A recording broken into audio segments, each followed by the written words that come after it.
mean, I feel like it needs more gold. Once things start to crack like that too, I think that looks really nice. This almost seems like it's a missing piece when it's more rectilinear a little bit. It's some of these smaller, so I think it needs to be more gold leafed. At least, we don't know if we're going to use this, but at least for the experiment. Today, David Kerber and Michael Dorfman and Jamuna Golden are my studio and research assistants. It's to be a sculptural environment, some kind of walls perhaps, maybe some type of floor, some type of sculptural spatial object that may be like a table.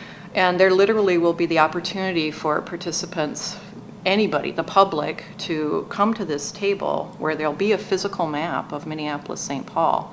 And they'll literally be able to color maybe dark gray where they've felt pain, and gold perhaps where they've felt joy, and that could be interpreted broadly. I'd made one piece where the skin completely enveloped the door, and the body, it was kind of secondary. And that seemed like sort of a touchstone piece. So I thought, well, what if I just kept experimenting and making experiments into skin plus architecture and see what happens?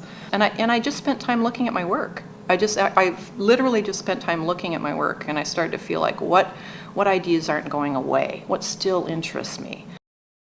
This idea of the mapping of joy and pain, I really thought, well, it's two poles, you know, maybe it should be referenced or alluded to in the whole sculpture environment through two colors, materials. So for me, gold, joy, dark, the pain.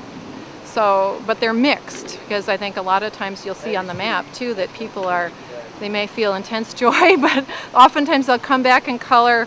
There's a little piece of the dark, you know, so, or how do you see really the pain without the joy? So it's about the two standing elements really kind of separate, you know, they're two more distinct states maybe, although there's some mixing, but the table starts to really mix those colors, and it kind of embedded in the table is maybe this idea of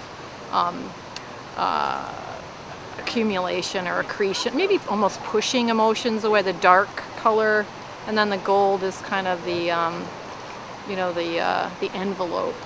So when I thought about a place to share beauty and fear, keeping that idea going, which is kind of this umbrella term for a lot of work I've been doing, I thought about like mapping of beauty and fear, okay? But then I thought, well, mapping of beauty, that's not quite right. Fear is an emotion. Beauty is maybe a subjective response, so I thought, no, it's really more about, you know, what other dialectic is this really about, or what's a more clear dialectic that's emotional? So it seemed that pain and joy were these two poles, these two elemental poles. Certainly there's gradient in between. And so I thought, you know, it'd just be interesting to see what happens when people come and map the pain and joy in the Twin Cities.